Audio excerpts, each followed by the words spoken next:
are listening to a free version of Majority Report with Sam Steeder.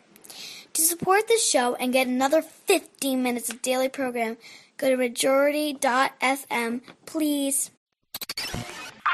The Majority Report with Sam Steeder. It is Tuesday, March 12th, 2019. My name is Sam Steeder. This is the 5-time award-winning Majority Report.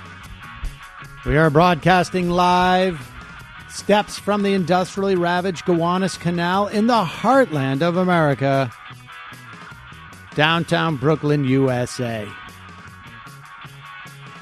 On the program today, Trump's budget details will be ignored until the 2020 election commences. Meanwhile, speaking of 2020, Joe Biden enters the race. Beto to follow.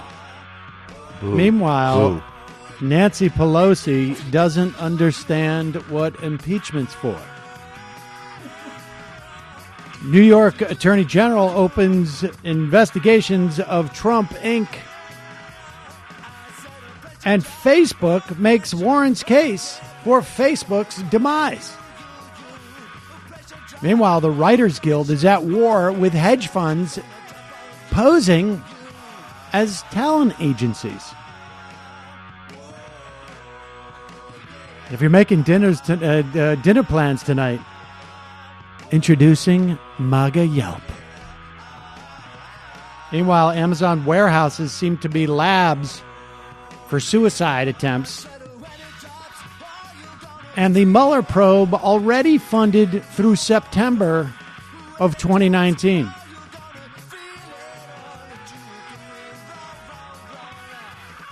Meanwhile, Venezuela still in blackout as the United States pulls its remaining diplomats. All this and more. Oh, I should also add Bolsonaro associates arrested in the Socialist City Councilwoman's assassination. Marielle Franco. All this and more on today's Majority Report. Yes, ladies and gentlemen, welcome back to the program. It is Tuesday, as we said earlier. We are all accounted for here. Everyone seems to be in decent health, adjusting to daylight to spring ahead. My kids, I thought it was me. But my kids do not adjust to this. And then they make my life miserable. So if I'm a little testy today, that's why. Because I'm exhausted.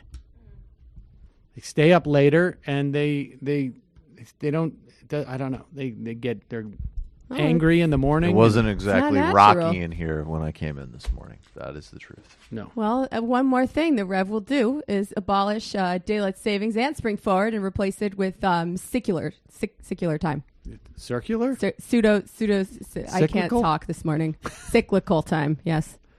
There you go. No, they won't even be clocks, ladies and gentlemen. Time's just a construct, man.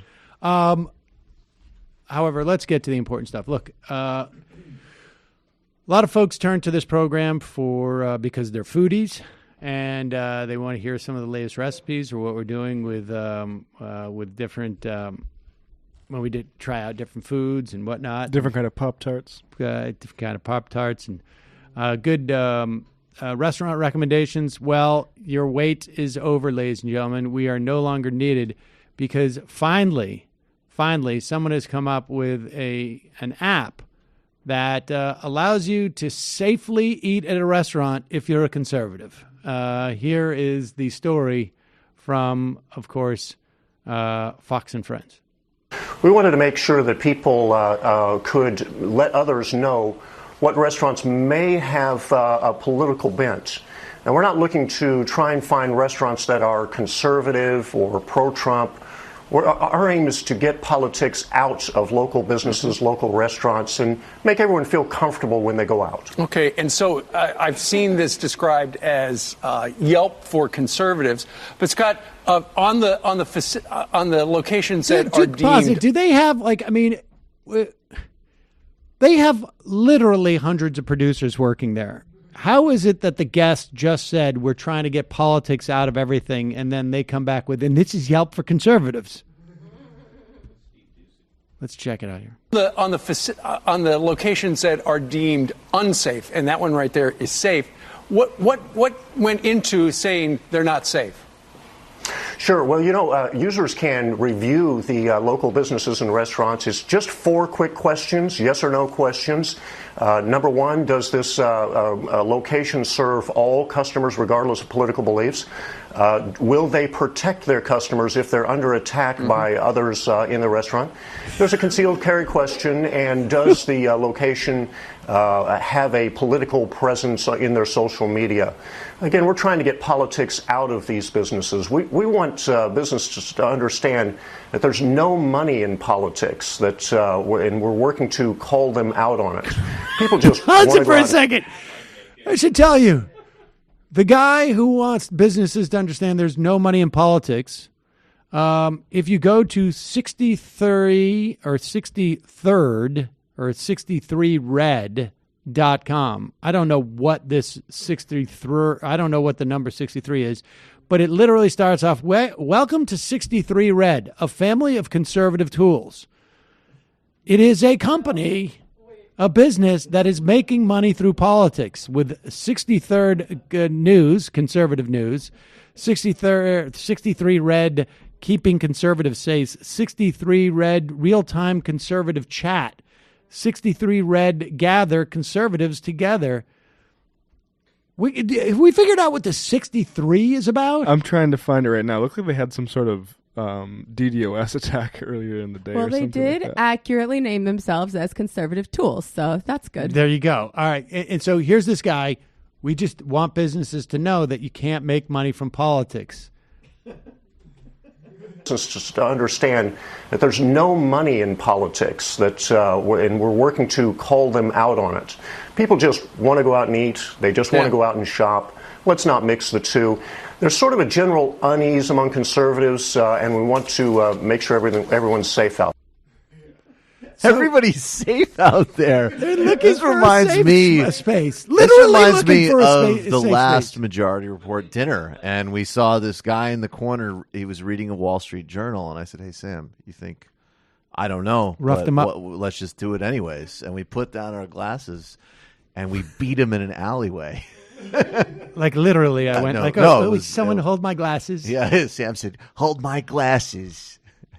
Matt This is said, just unbelievable. Matt was like, "God damn it! All right, I'll stretch out." And you Let's do can this." almost see like Ducey and what's her name, Ainsley Earhart's brains actually working as he's saying, "There's no money in politics," and they're just sitting there going, "What?"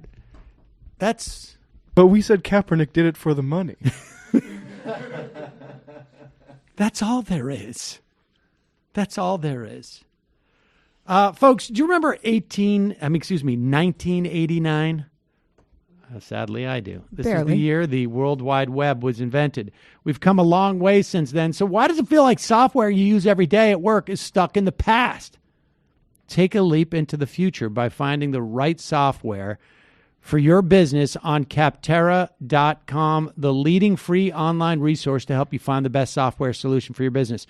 They have over 700,000 reviews of products from real software users. Capterra has everything you need to make an informed decision. Search more than 700 specific categories of software, from project management to email marketing. No matter what your business needs, Capterra makes it easy to discover the right solution fast. Folks, it's a free service. They've simply aggregated all, I imagine, I don't think it's all existing, but it feels like it, business software, and with reviews from people who actually use them. Jamie, pick a letter. L. All right, I'm going to go down to L. You're not going to believe this. They have laboratory information management system software, land management software, landing page software, landscape software, law enforcement software, law practice management software, lawn care software, lead capture software, lead generation software, lead management software. L was probably the wrong choice because I think we could be here literally all day. Library automation software. I'm going to skip a couple. Live chat. Podcast software. Live chat software. I mean, I'm literally looking at this. I'm going like, this is where I should check out where we get live chat software and the landing page software, logbook software, log management software. That's not lumberjack stuff. It's the other kind. Long-term care software, lost and found software. And I only read like a fraction of the L's, folks. You got to check this out. It's actually just fun to go through it, even if you don't have any software needs.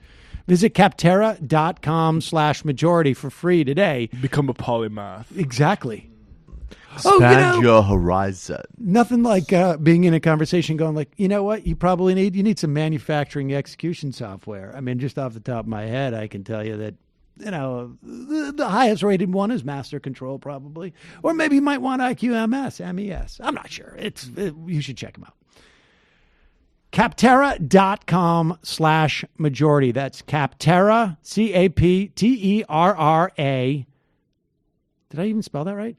Capterra.com/majority. Tim Apple Tim. Doesn't matter. Also, has your company outgrown QuickBooks? Are shared spreadsheets, manual processes, and legacy systems costing you time and money? Introducing NetSuite by Oracle, the business management software that handles every aspect of your business in an easy-to-use cloud platform.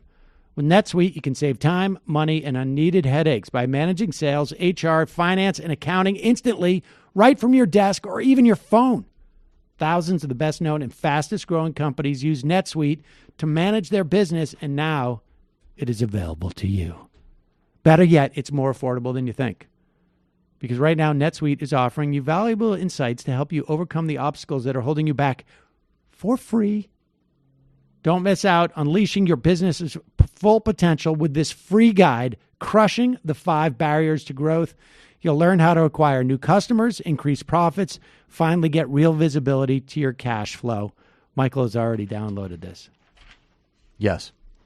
Get NetSuite's guide, Crushing the 5 Barriers to Growth at netsuite.com/majority now.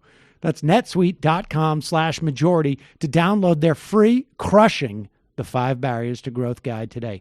netsuite.com/majority.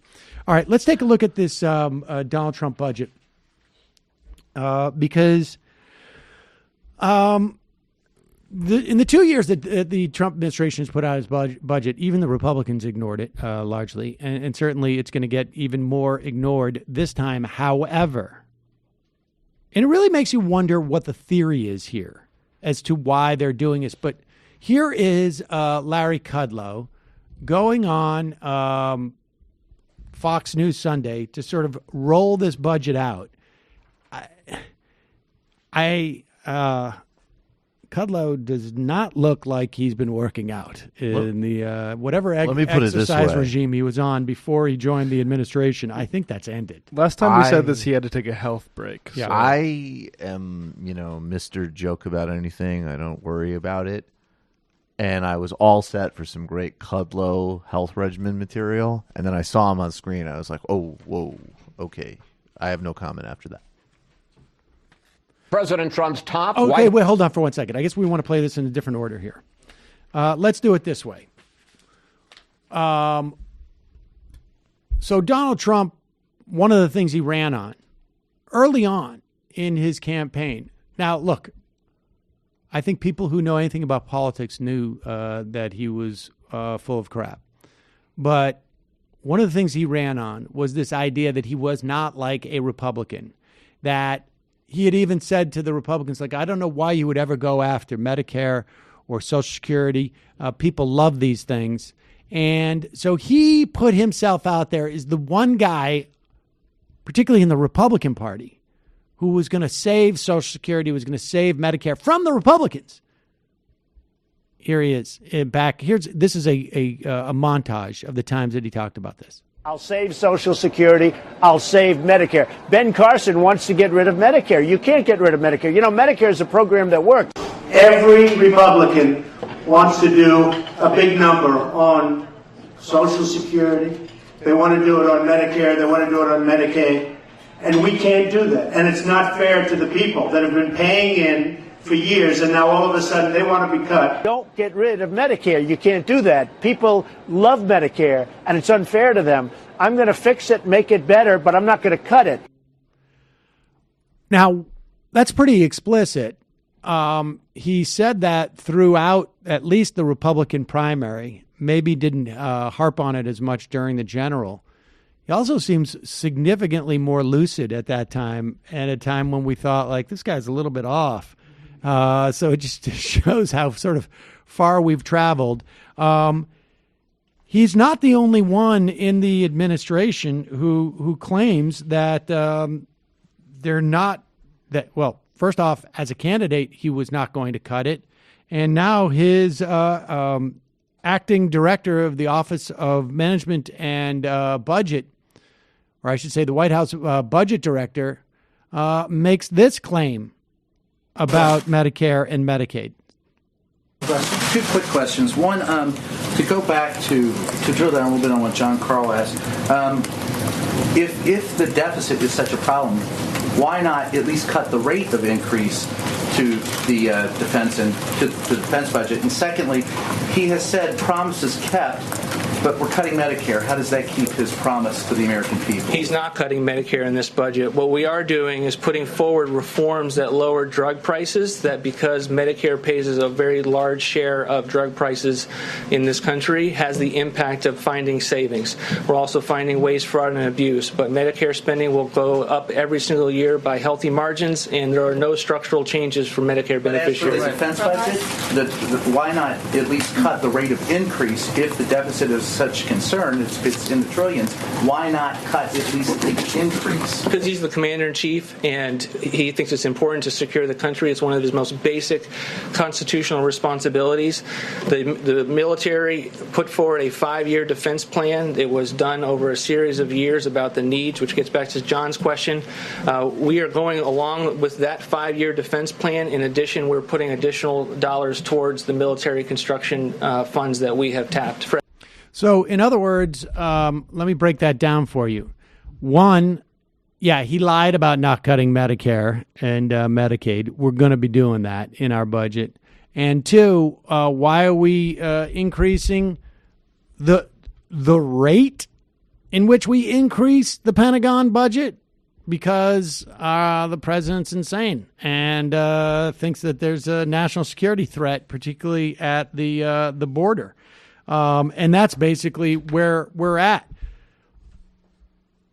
Here is, and this is the problem with the Trump administration. It's not just that they're bad people, they're bad at what they do. So it is, that old stupid or evil. It's sort of both with these guys.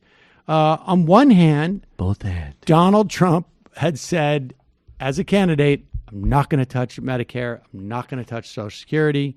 Then the White House acting budget director says, we're not cutting Medicare, even though our budget says we are. We found savings.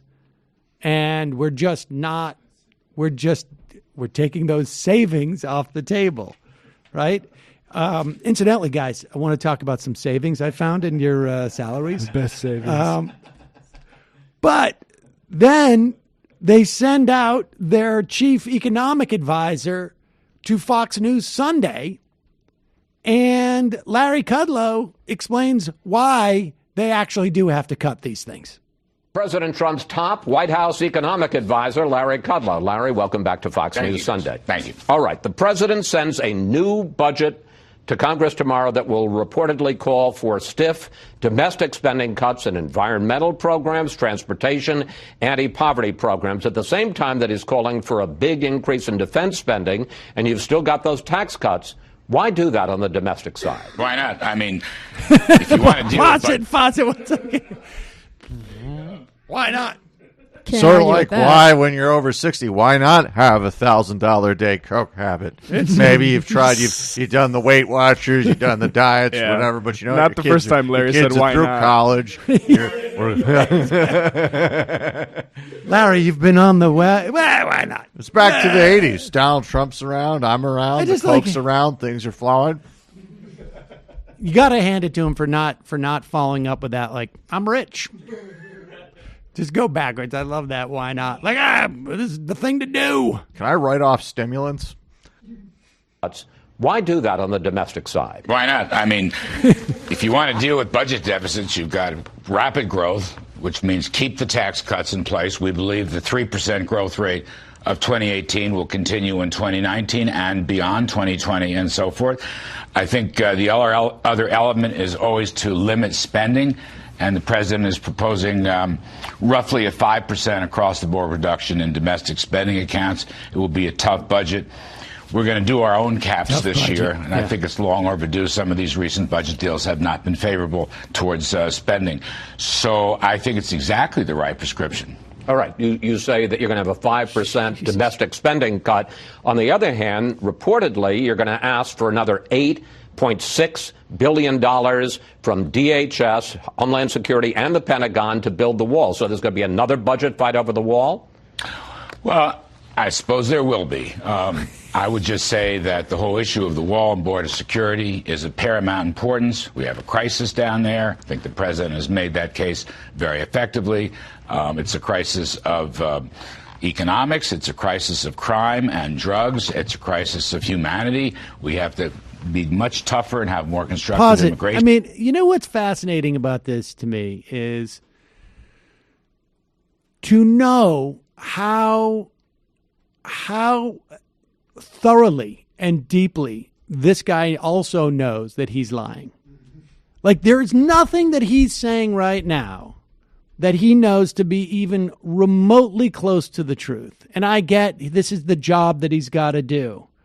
But this is shocking. Like, it's just his ability to sit there and lie with stuff that he knows. Because you understand that everything else he's saying is at least, at the very least, like motivated truth.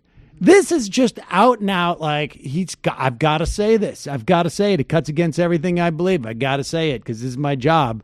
Now, it also explains maybe why he's such a wreck and he can barely keep his eyes open on a Sunday morning. I guys another theory as to why he's such a wreck, which maybe we could put on screen. All right. Well, let's keep going here. Crisis of humanity. We have to be much tougher and have more constructive immigration policy, which we will be developing over a period of time. So, yes, he's going to stay with his wall, and he's going to stay with the border security theme. I think it's essential. Okay. Here's the problem with this. You talk about balancing the budget and that the way you're going to do it is by cutting 5% in all domestic spending. But you know that if you take entitlements off the table, that you just can't get enough from domestic discretionary spending to cut the budget. And your new budget is a case in point. Traditionally, Republican presidents have said, we're going to balance the budget, and our budget, they projected out that it's going to balance the budget in 10 years. Your new budget doesn't balance the budget until 15 years, until the 2030s. And the question I have is, you and I have known each other a long time. When I covered you in the Reagan years, you cared, and you thought that deficits and debt mattered. What happened? Not overwhelmingly so, by the way, during the Reagan years. Look, I don't think... We were joking. We were joking. We didn't really care. You misinterpreted it, dude. I fucking got you, idiot. 40 years in the making. What happened? Not overwhelmingly so, by the way, during the Reagan years. Look, I don't think good growth policies have to obsess necessarily about the budget deficits and so forth. Look, Chris, my view, and I believe the view of the administration, we are going to point a steady glide path towards lower federal spending and federal borrowing as a share of the economy, as a share of GDP. That lowers the burden but of the the deficit increased by an enormous amount in the first few months of this fiscal year. I think 70%. We're going to run, I think, about 4.5% to 5% of GDP. That's a very modest number compared even with the recent past and with our long-term It's going to be close to $1 trillion. Perhaps so. I mean, just it's hard to appreciate how monumental this is. This guy has been the sort of probably one of the most prominent Reaganites that has been sort of still in the news and in the mix. He had his own TV show on CNBC. They ran as recently as midway through the Obama administration, maybe at least towards the end of the first, but certainly into the midway into the second. The idea of deficits was literally as much of the conservative brand as a signifier as the Second Amendment and abortion. I distinctly remember 3 or 4 years ago sitting here saying their deficit obsession is just one more signifier. It is meaningless in many respects, but they will grab it as tightly and as white knuckled as they grab their guns. And now one of the guys who's considered one of the few guys I think might be around, actually articulating things since from the Reagan era, is out here and basically saying, Now, I happen to think that his position is correct, but they've jettisoned this within a matter of 36 months. Yeah, he's like an MMT guy now for the wall. It's nuts. It's nuts. That's a very modest number compared even with the recent past and with our long-term It's going to be close to $1 trillion. Perhaps so, but the economy is $20 trillion. And net worth today, household net worth is about $100 trillion. So I don't think that's a burden on the economy. And I think all the incoming data. Look, here's something. Let's go to the financial markets. Striking. Really striking. Did you guys see that apropos of nothing? It was just some interesting news from the Daily News. If you just wanted to see that headline for a second. All right. Well, in the meantime, let me get to some of these numbers that they are actually are cutting. 5% across the board, right? Every single agency gets cut equally. That's right, except for they have $1.5 trillion in cuts to Medicaid over 10 years. This is going to be a function of work requirements. These are the savings, incidentally. And understand, when you hear the word savings, it's just they're figuring out a means in which to deny eligibility to people or to cover less. And that is what theoretically a savings is. Start with Medicare. $845 billion from Medicare. $241 billion from Medicaid through structural reforms, as well as a 9% cut across on non-defense programs. So when they talk about 5% across the board, they're averaging out stuff. $1.5 trillion in cuts to Medicaid over 10 years. They will block grant this to states, which, of course, then begins almost an automatic process of cutting each year. $845 billion to Medicare over 10 years, which is about a 10% cut. And it's supposedly going to be, wasteful spending and provider payments, which, of course, is a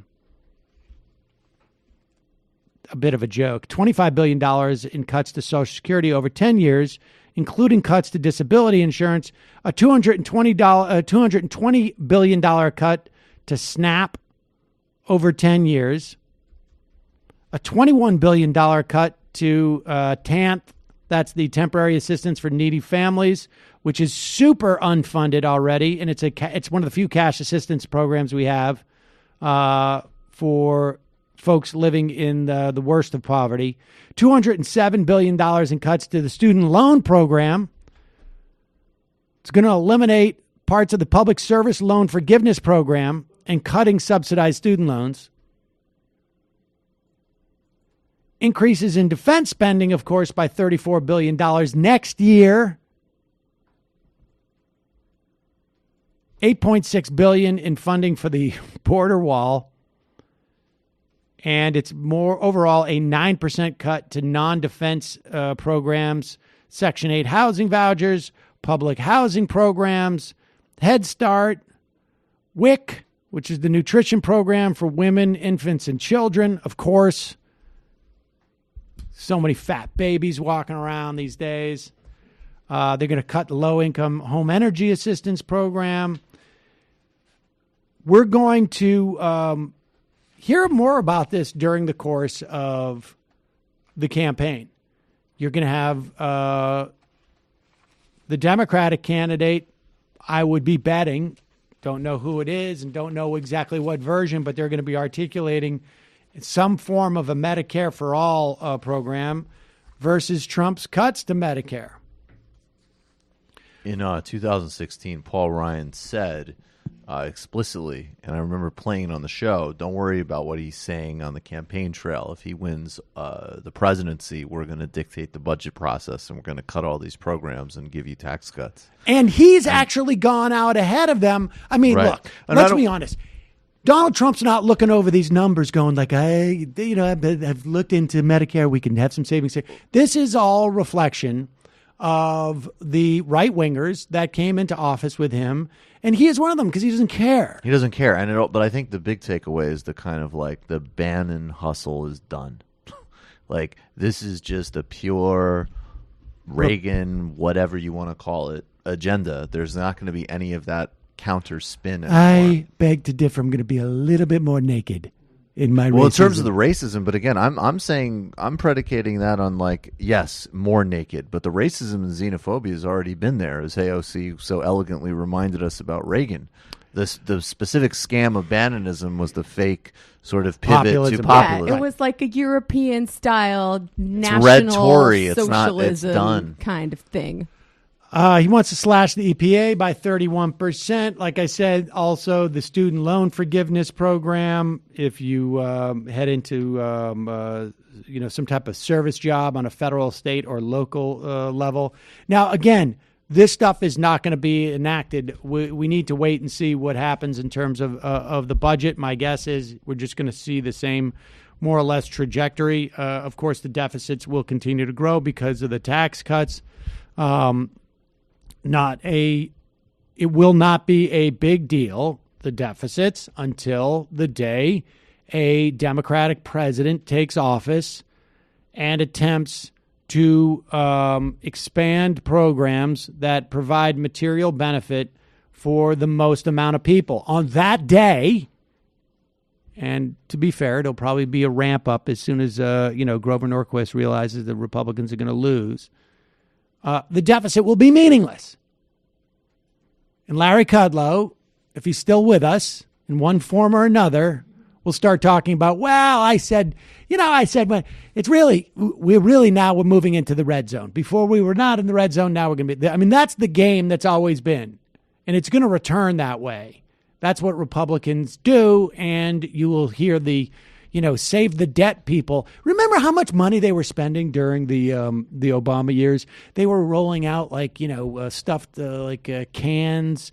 They were spending enough money that if they were really serious about the problem, why weren't they writing checks to the federal government themselves to solve the problem? Exactly. They had former senators, dancing the Harlem Shake. The Harlem Shake so and Jesus Christ. Alan Simpson. Exactly. Now, good news. Trump's budget is going to steer an extra $20 million to the Jack Nicklaus-based hospital project that is down in Miami. So it's inspiring. There's a lot of, and what you do is you get people, and sometimes they haven't had a hand job yet before.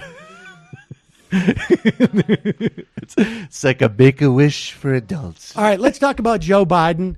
We're going to be talking about him quite a bit, I would imagine. Now he's entering the race. Right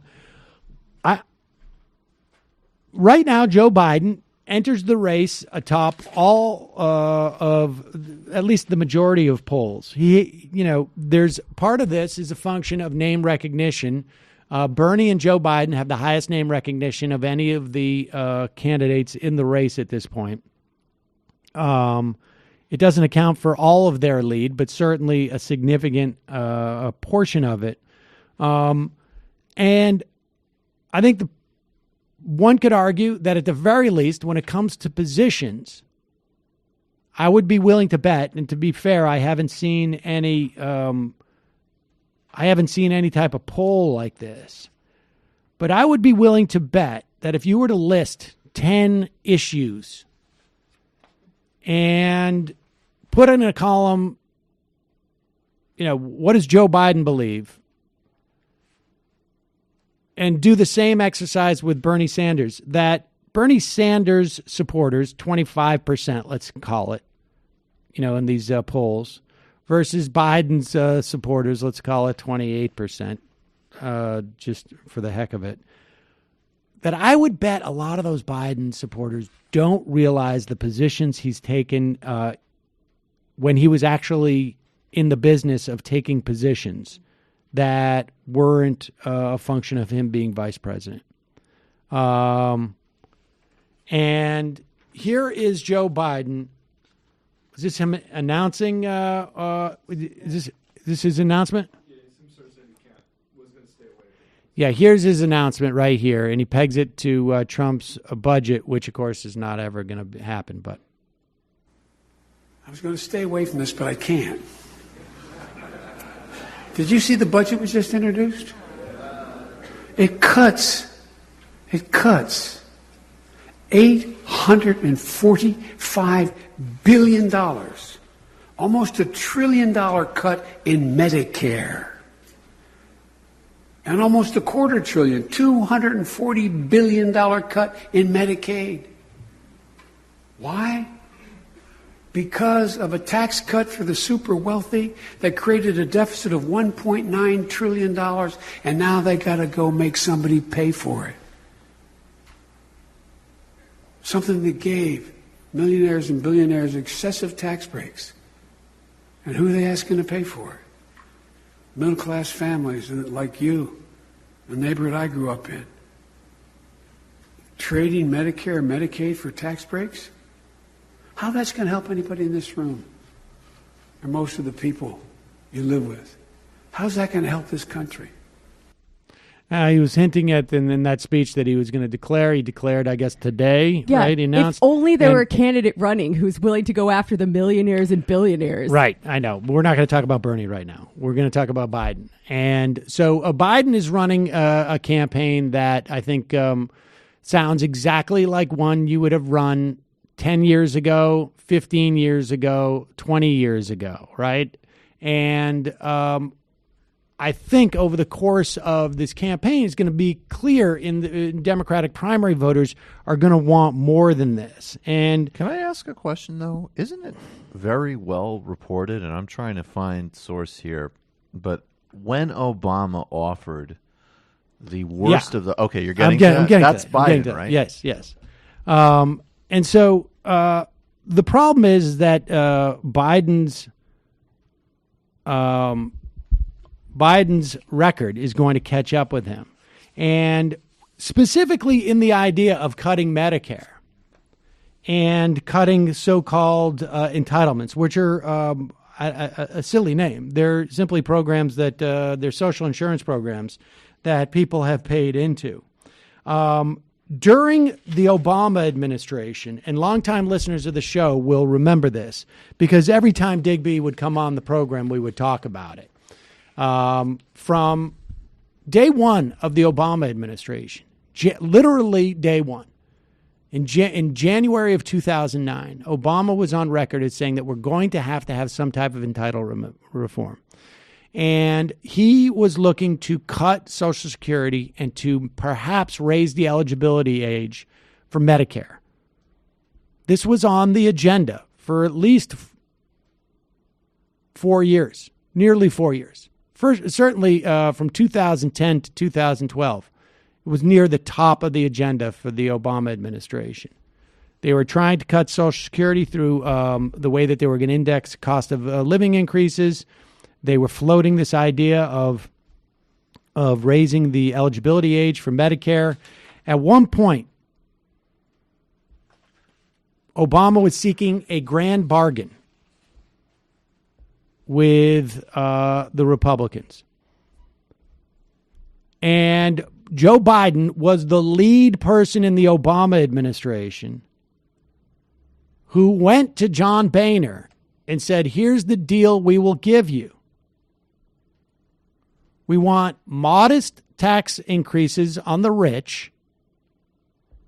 And we will put on the table cuts to Social Security. In fact, this deal was on the table for almost a year. If it were not for the lunatics in the Freedom Caucus who did not want to empower John Boehner and refused to accept any increases in taxes because of the nature of their supporters, Barack Obama would have successfully cut Social Security and perhaps raised the eligibility age of Medicare with the help, and understand how this works in an administration. They don't randomly pick an emissary. It's the opposite. Those people who have the proposals come and propose the deal to the president. And the president says, I agree with that proposal. I dispatch you to go out and do it and make it happen. This idea, there was no reluctance, I can assure you, on the part of Joe Biden for this. And so it's incredibly disingenuous. And how do we know that this guy could have bought into something like that? All you need to do is look at his record. He entered into the Senate as a conservative when it came to everything but, well, here it is. When it comes to 1974, he told the Washingtonian, when it comes to civil rights and civil liberties, I'm a liberal, but that's it. I'm really quite conservative on most other issues. In fact, he went on, a lot of us sit around thinking up ways to vote conservative just so we don't come out with a liberal rating. That's what he said. I believe that, and I think that lasted through at least the aughts. Yep. He had a fairly liberal foreign policy record relative to the era, which was more conservative than it is now. But when it came to his domestic politics, in terms of like what material benefits he was willing to provide for banks and wealthy people versus the rest of Americans, the Joe Six-Pack guys that he really relates to because he likes trains, he voted more with Reagan than he did anybody else. He voted for the omnibus Reagan tax bill. I remember this. I was actually interning in D.C. in 86, getting beer for a congressman from Quincy, Mass. every day. That was my job. Joe Biden's an asshole, dude. Yeah. He cut that top income tax rate from 70% to 50%. It exempted many families from the estate tax. He called for a spending freeze on Social Security.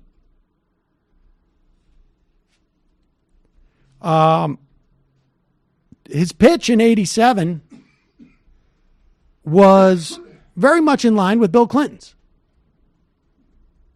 It was very much government is the problem. The era of big government is over. Government's an obstacle. We're going to work around that.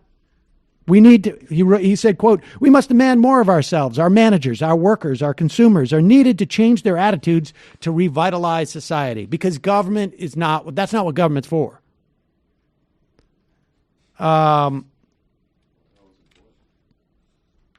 He was deeply in favor of the welfare reform. He voted for the Rigel-Neal Interstate Banking Act, which allowed banks to expand across state lines. He voted to repeal Glass-Steagall, which he said he regretted in 2016. It was a couple years too late to regret that.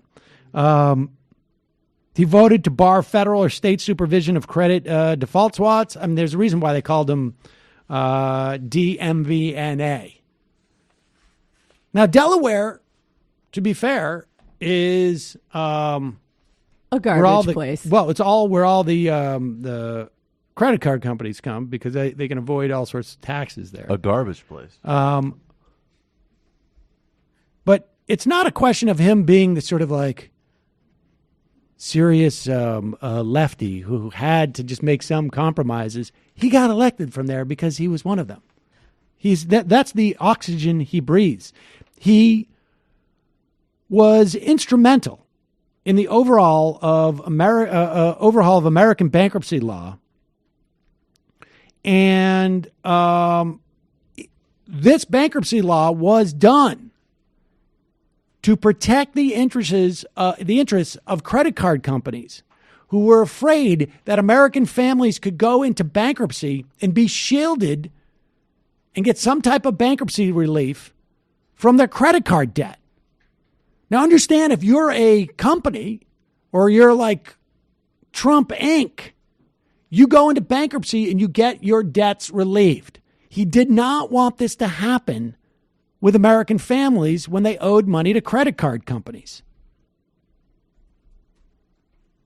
Elizabeth Warren, I think at that time, if I remember correctly, was, I think, writing on a section of Talking Points memo as a law professor at Harvard going, this is incredibly cruel. And we see all these medical-induced bankruptcies.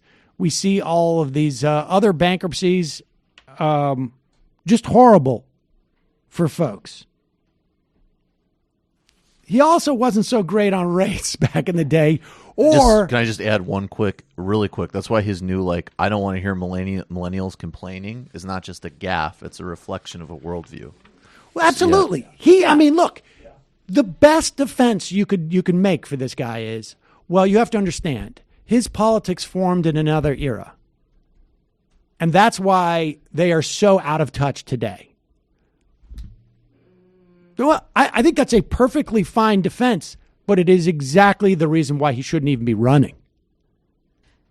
Yeah, and a lot of other people running are pretty old too. So, that's true. That's true. Sanders is the same age. Warren, more or less the same age. Warren, of course, was not in politics at that time, and Sanders is fairly unique in U.S. politics. And when he says he's liberal on civil rights issues, does that extend to measures to integrate schools, like, say, busing? It did not at that time. No, there's going to be a lot more coming out about Joe Biden. Also, people start talking about the reason why Anita Hill was the lone accuser of Clarence Thomas that most people know of. It's because Joe Biden prevented the 3 women who had other stories about Clarence Thomas from testifying. These are all things you're going to hear a lot of in the coming days and weeks. Now, with that said, there's value for other candidates for Joe Biden to be in there. Thank you. I think it helps Bernie. I do want to watch, disingenuous pundits who, are constantly lying about Bernie to see how they handle Joe Biden's, in actuality, tremendously problematic record. Yeah, that's going to be fun. That's going to be interesting. Battle of the old white guys. I can't wait to see how centrists are going to spin Biden as the more racially sensitive candidate. I'm sure they're going to try, but it's not going to be hard. Dealt with him with the invasion of Iraq yet.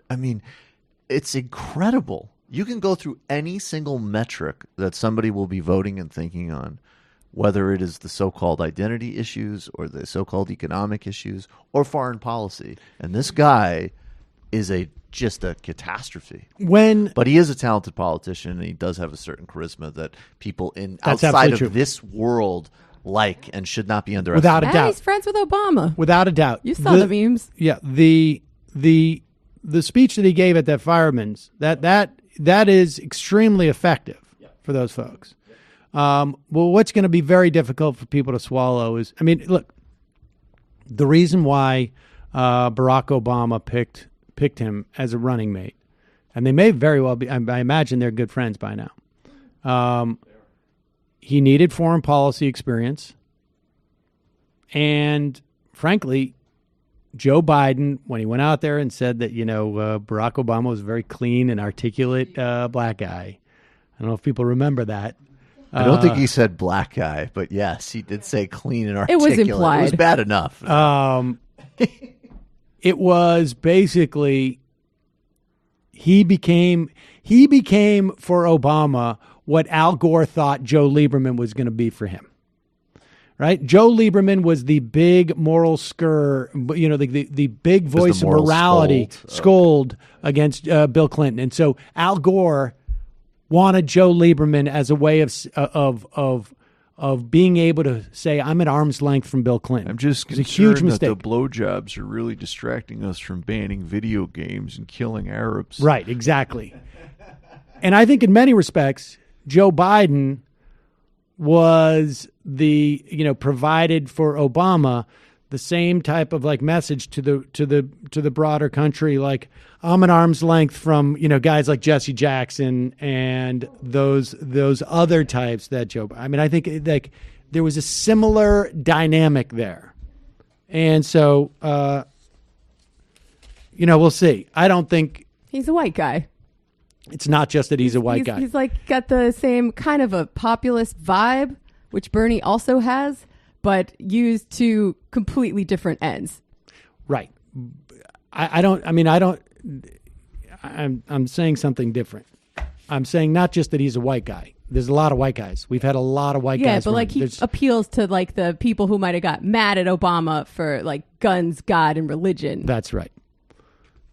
That's right. And he talks like your grandpa, who's not trying to be racist, but still kind of is. He had a sort of a blue collar type of quality, and also a sort of like I think that perspective too. Somebody who was against the busing, against the school integration, and regardless of whether one thinks that was the politics of that era, that is not the era we live in anymore. I also do. It's way less important, but the way he had to drop out of '88 but it speaks to some of his right. I mean, he plagiarized speeches from Neil Kinnock, who was the Labor Party leader, and they were the very personal passages. They weren't like, oh, I like the way he formulated that argument for infrastructure investment. It was like, I grew up in the coal mines kind of rhetoric, like very weird stuff to be plagiarizing. So maybe even when he does put that across, you have to question some of the sincerity of it too. I'm calling it. We're going to hear a lot of stories about him being a groper, and they're going to come soon after he announces.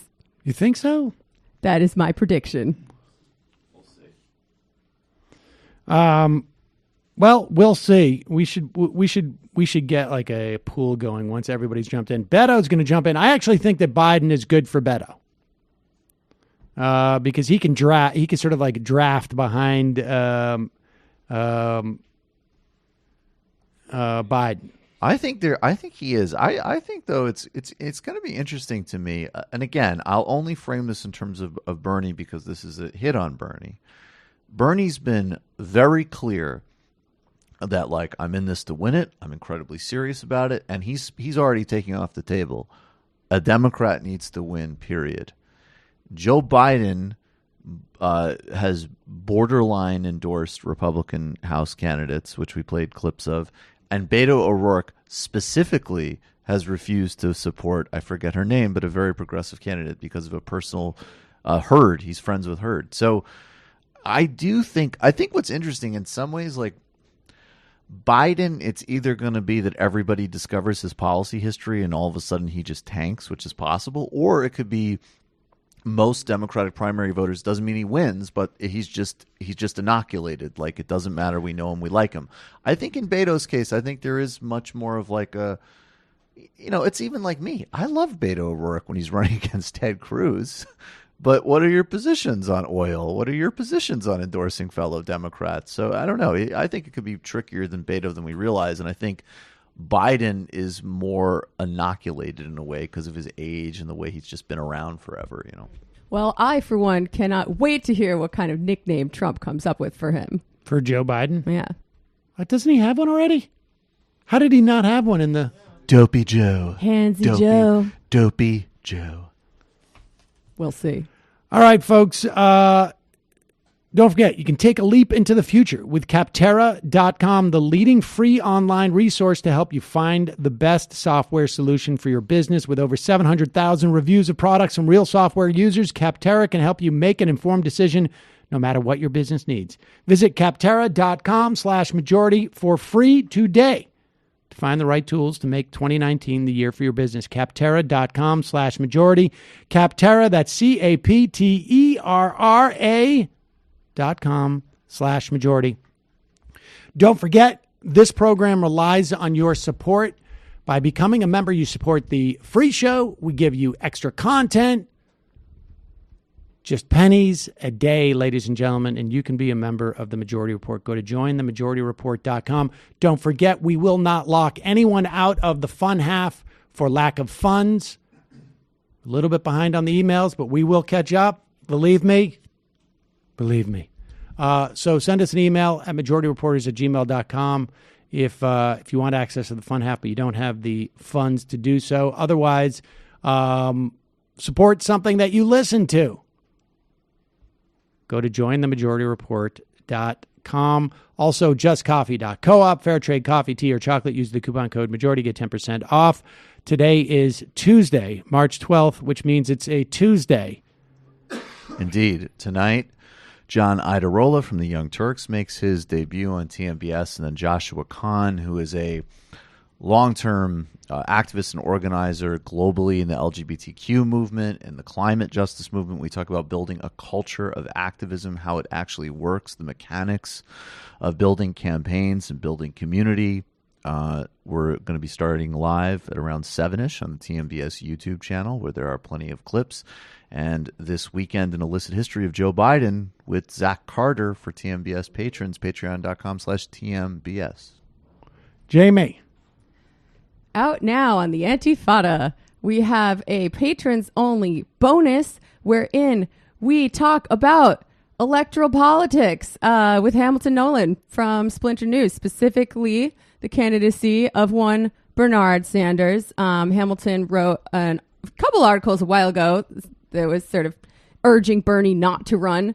So we have a little back and forth about that. Did you read his report from the Bernie rally in Brooklyn? I did not. He was definitely some reversals going on. Oh, that's good. I feel like we might have changed his mind with some of the things we said too. So I don't want to take all the credit for that, but yeah, I think he's on board now. And then tomorrow we are releasing a new episode with interviews that Andy did while he was down in Tijuana with people from the migrant caravan that's getting so much attention right now, telling their stories in their own words. Yeah, check out Literary Hangover. Also, do you want to find out what Trump's nickname for Biden is? This is from 5 months ago. Yes, How about please. that group, Biden?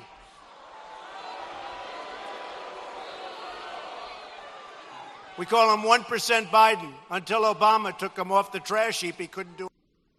What? What's 1%? Oh, wait, that might mean polling 1%. Yeah, he did. I thought it was got 1% in the polls in Oh, Iowa. on Wikipedia. Until Obama took him off the trash heap. I thought 1% was about, when no, I he read needs to it, do I thought it was better. 1% as in like he's for the 1%. No. Okay. No. Maybe that's Bernie not, will repurpose that, though. That's not going to work so well. 1%. 1% Joe. All right. 1% What is Joe. this? What is this song? Theo Dillon has a new fun half song for us. Okay, great. Here we go. Shout out to Theo. All right, folks. Fun half duddy. Fun half duddy. Ladies and gentlemen, we got to take a break. We're going to head into the fun half. Take us into the fun half. Fun half of the Majority Report. And of course, I must get the qualification that by half, we don't actually mean mathematically half. What we promise is nothing. I want to make that clear. But by half, what we mean is portion. We just fun portion. It's not so catchy. We will take your phone call. We will take your IMs. And just a reminder, this show relies on its members to exist for just literally pennies a day. Pennies. But like enough pennies that you wouldn't want it in your pocket because it would be a nuisance to have that many pennies, but not so many pennies that you couldn't put it in your pocket. But not so many that you couldn't. So shed yourself for those unwanted pennies. For those unwanted. Shed yourself for those unwanted. unwanted pennies. Check it out, jointhemajority.report.com, jointhemajority.report.com. It's a zero sum game. Holy shit, this is off the hook. Who did this one again? This is by Theo Dillon. Theo Dillon. Sexy teenager. Yeah, really interesting stuff. A little bit trippy. I'm not gay. If I was. What do you talk about in the fun half? Take a quick break. Then.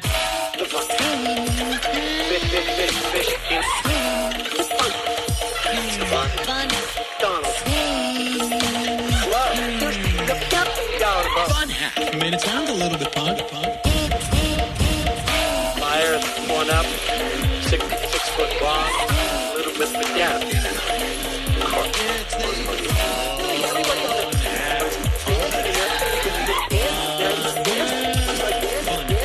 Got that going. And as a way of saying thank you, we give you the fun half. It may be more than a half. The unpredictable fun half. I just made that part. And if you don't have the finances, send us an email at majorityreporters@gmail.com. Put in the subject line, hey, how about a break on the fun half? Something like that. I mean, they call it a market failure. This is not a market failure. This is intrinsic to capitalism. These are the intrinsic limitations to capitalism. Yeah, I mean, this stuff is awesome. And just a reminder, this show is very dope. So if you're interested in dope, we will put you up for just pennies a day. Many pennies. Well, times a day. I mean, pennies. Technically, I guess it's pennies. Pennies are very useful currency because it's one cent. You can pretty much do anything in pennies. That's right, man. This is the type of stuff that you get. So shed yourself for those unwanted pennies. Many pennies. A lot of pennies to have. You don't want to listen to it? You don't have to. Check it out. JoinTheMajorityReport.com. JoinTheMajorityReport.com. It's a zero sum game. All right, we got to take a break. Take a break. You can head into the fun half, wherein we will have fun. We'll push it when we get back to it. And all right, we're gonna take a bunch of IMs. 646-257-3920. You can IM us through our app. It's a free app, folks. There you have it. I like that could be played at a club, like legitimately. I've ran that by some people. Like that could literally drop. To have that level of production value rarely was pulled off by someone so insane.